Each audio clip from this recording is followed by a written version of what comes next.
Oromiyaati yooyyaa dhungenne akka yaanne baga wal agarre wayyaa jirra jirtu sabni Oromoo kan jirtan hanga yoonaa silaahu gochaa miti jechaan waa dhibba goonaa yaabbiin gulufannee fagooggannee dhayna afoo dhaabbiin gurdumannee hagoo jala fifii gaalafoo numa deemnaa imalatti birdiffannee jalante teennu jala suksukaa bikka bikkatti tarkaanfanneen geennu akka warra hangafa dur akka warra gaafa qaraa dhibee gandaa miti bar gootummaan nuttaraa qawwee haga bitannu shimalaane firraa qolaa hawwiif abdii hin ifannu onnannee qabna golaa baalchaa abbaan absoo akkuma balaa zallaqaa abdiisaa aagaa adiilee faranjootaa keessaa naqaa jeneraal Taaddasaa Birruu fi jeneraal Waaqoo guutuu faha waraanni isaan qabatan duraan hojjaa namaa gaha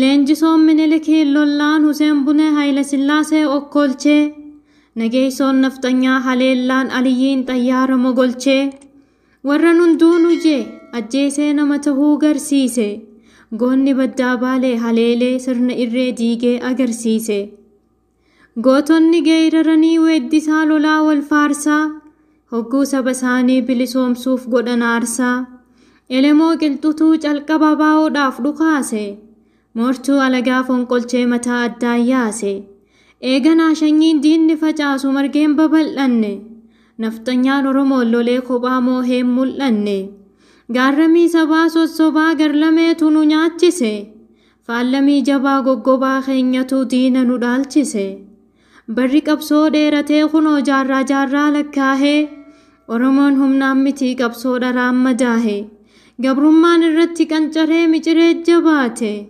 gootonni ittiin hille keenyatti hammaate ijjiin ilaalti malee gonkumaa tasan iftu diinnis ni fakkeessiti malee barnamaaf hin iltu mataan keenya godaannisaa maqaa keenya gabraa hoggayyuu bikkayyuu dhiphannaa rakkoo walirraa nu dabraa hamaa fi gaariis baataa garaan deettuu burreedha hantuutaa firaachan nyaataa siyaasaan adurreedha adurreen tapha keessa ilmoo fi dhalte nyaatti Itoophiyaan daga keessa Oromoo jaarri galaafatti biyya nu nyaattu nu balleeysitu tasumaa hin ijaarru kanifii keenyaa dhaabnee nu kuffisu nuti hin gargaarru galanni mooyyeetuu darbaadha kaayyoon bilxiyyeena harkaadha akeeka ormaa beeynaa kanaafuu cichuun falmina biyya walabaa baatee sabab bilisa tahee falmaan arkina leenca dulloomen taanu kan namutti dhawwaaqu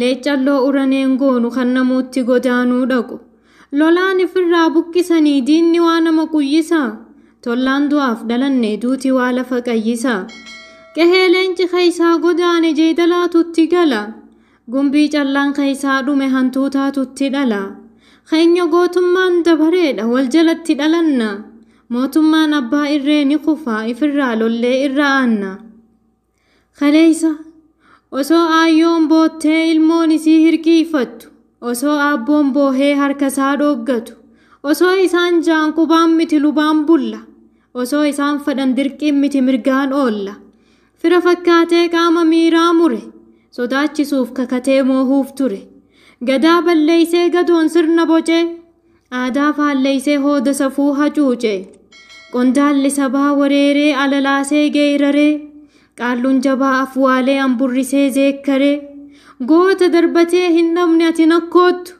Sheekh Huseen maali hoo dubartiin akka boottu yaa aanolee lafa jilaa yaa ardaa madda walaabu yaa guullallee lafa tuulamaa yaa iddoo na dhaggabu bultuun biyyoo ati nakkoottu odaa bisilna dhagahi odaa bulluq akka awwaattu odaa nabee naanahi sabni keenya lallabee iyyisaa dirmataa dhabe Soomaaliyaa gurri duudee Affaarii farartu nuddabe lallaba keenya dhageettaa ati yaa odaa roobaa dhageettu awwaattaa diinni maaliif nu gooba je'ee osoo hayyoonni kadhatuu hoffoltiif bobbahee diinni gurra laannee takkaahuu jalaa yoom hobbahee khafaa fi halaabaanoo sidaamaan eeysa jira yoosan abisiiniyaan irroomtee kuushii kee Oromoo kamarsan naftiin rifaatuun qabne kan namaaf hin naane jarri saamuun dhiifne kuffisurraan kaane habashaan muddamtee illaacha dafqa fiilte harkaa fi harmaas murtee leenjisoo irra jiilte. Leenca obbolaan qabne waraabessaan marsee nyaata. Huushii waliif hin dirmanne habashaa caccabsee ergata. Yoo warri nagaa bule jaan nagiyaan bula ollaan isaa. Huushiin waliif tolee Oromoonis waliin moo hadiina isaa.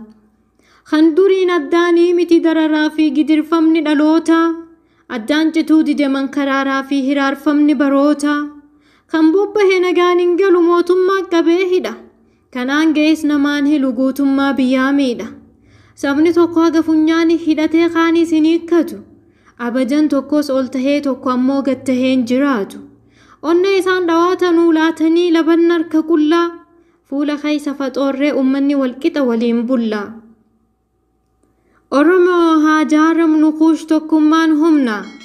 Gaafa walitti gurmaa handafqaanuu orma gubna. Biyya keenyan kanninu abadan ormaan laannu. Namni namaa walqixa halagaa ifirratti hin baannu.